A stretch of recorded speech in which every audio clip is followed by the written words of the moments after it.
Hi, welcome to this first video for data analytics in the social sciences. Most of the lecture will just take place in class, so it can be a bit more interactive on the Zoom session on Thursday.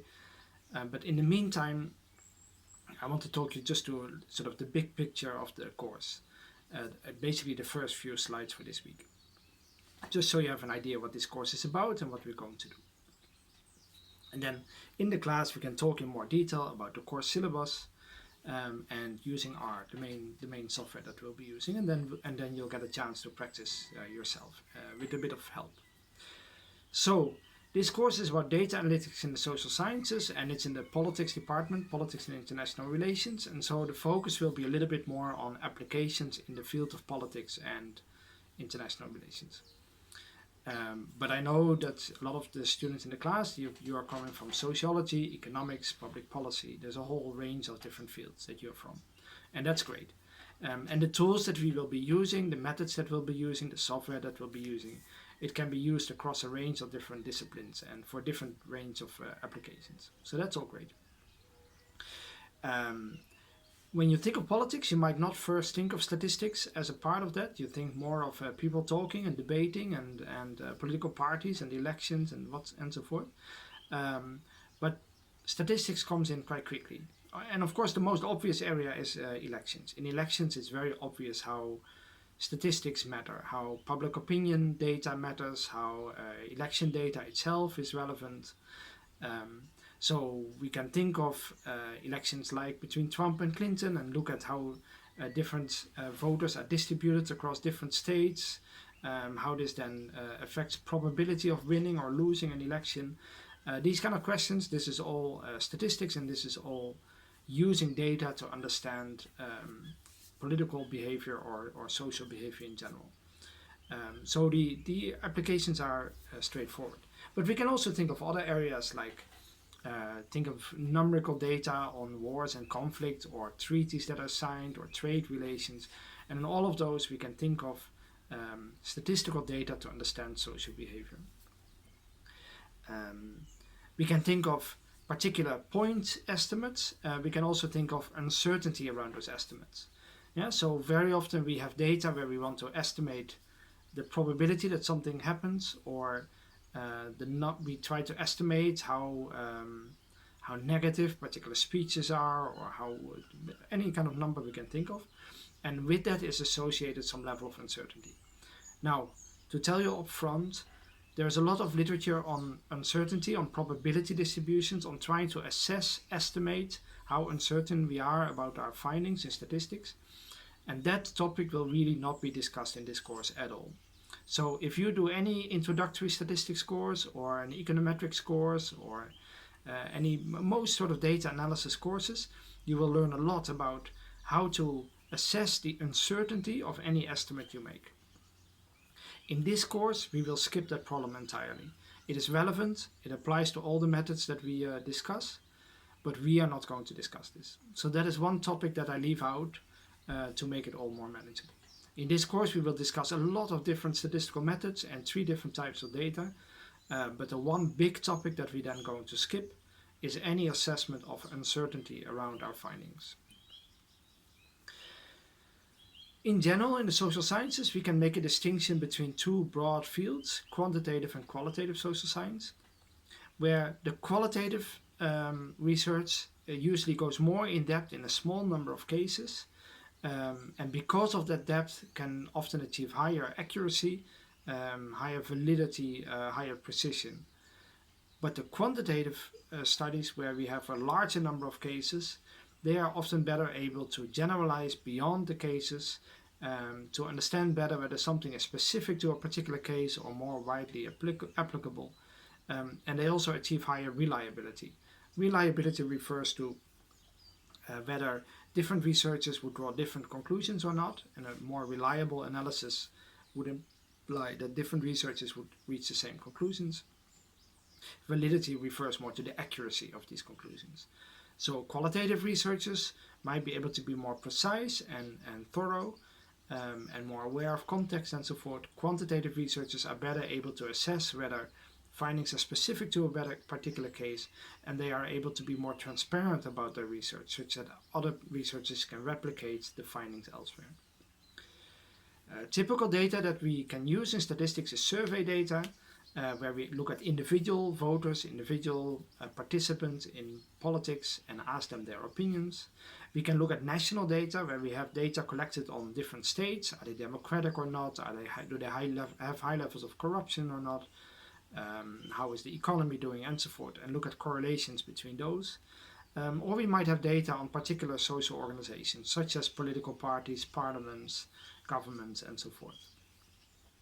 In this course, we'll actually look at all three. The first project will look at survey data.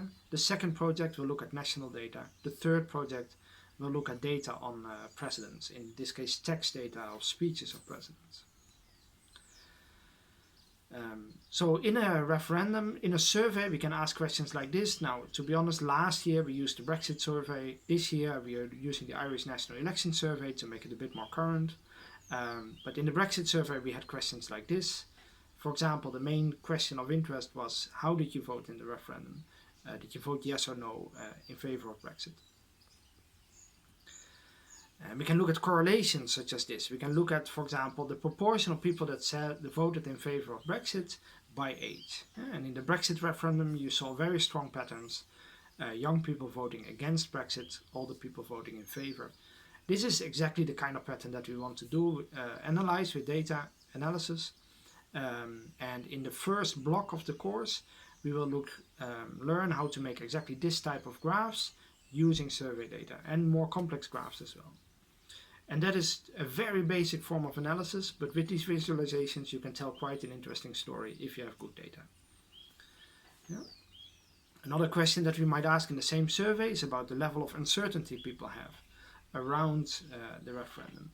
Yeah, do they feel they know what's going to happen if the UK leaves the EU or not? And of course this was asked before the referendum, not now that Brexit is already taking place. Yeah, you can then look at the relationship between these levels of uncertainty. How certain do you feel what happens to the UK if Brexit takes place? How certain do you feel what happens to the UK if it stays in the EU? And then look at how those people vote. For example, the proportion of voters for Brexit. We have now already 3 different variables in one graph, and it tells quite a story that can be very interesting to observe. So this is exactly the kind of analysis that we're going to do in the first block of the course.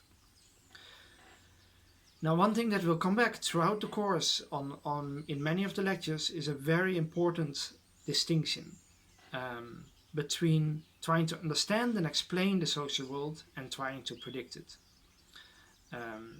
And in social sciences, we are generally interested in causal relationships, in understanding, in trying to see what explains why some people voted in favor of Brexit and other voters did not. Why do some voters vote for Sinn Féin in the elections and others vote for the Greens? Why do some pairs of countries end up in violent conflict and other pairs of countries do not? Why do some people participate in protests and other people do not? And so forth. These require causal explanatory models. And there is a whole, when you do an econometrics course, the focus is very much on that. So that you will learn how to develop models in econometrics or in statistical modeling about trying to see what the correlation is, the relation between some explanation and some outcome variable. You learn to assess the uncertainty around that estimate, and you learn how to control for potential alternative explanations, and therefore establish that there is really a causal relationship. In this course, however, and in general in data science and in machine learning, which is what this course is based on, models tend to be much more focused on prediction. And prediction has different criteria. We can predict something very well with one variable without it being a proper cause. If something predicts an outcome well, it does not mean it is the cause of that outcome. A causal inference is somewhat different.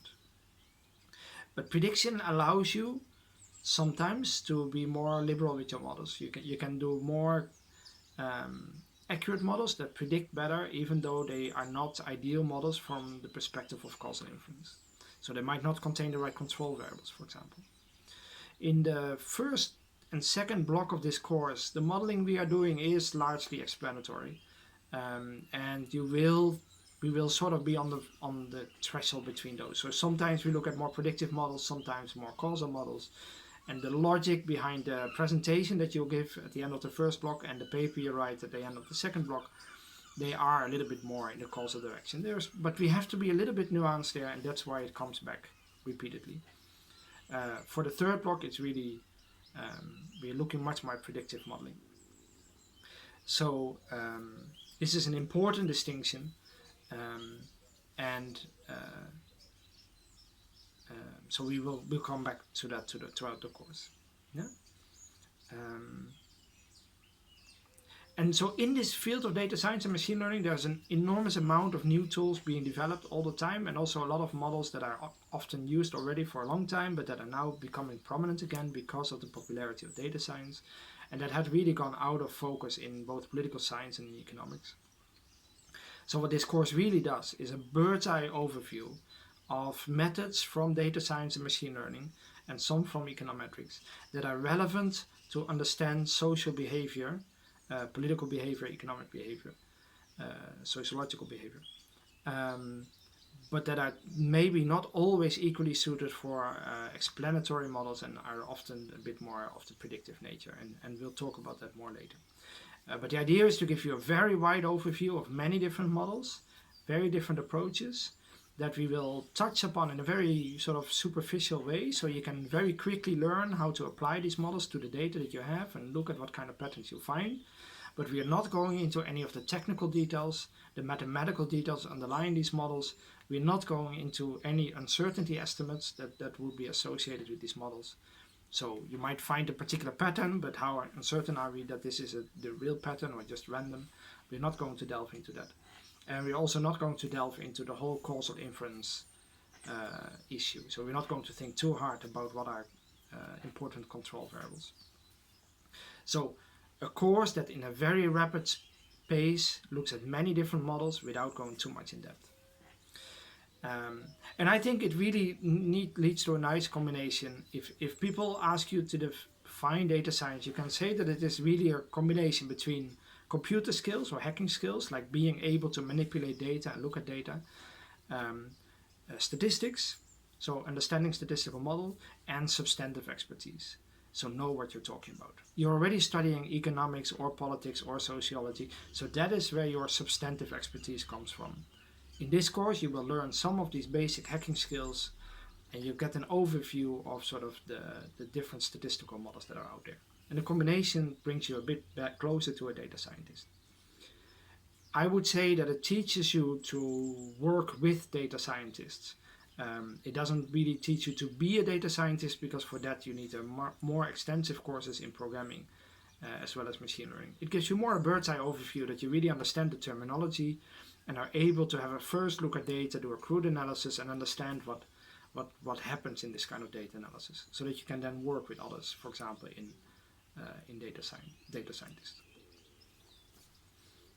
Okay, I'll finish there, and we'll talk in the class about how this course then takes place, what the course, we'll talk about the course outline, and we'll take the first step into using R.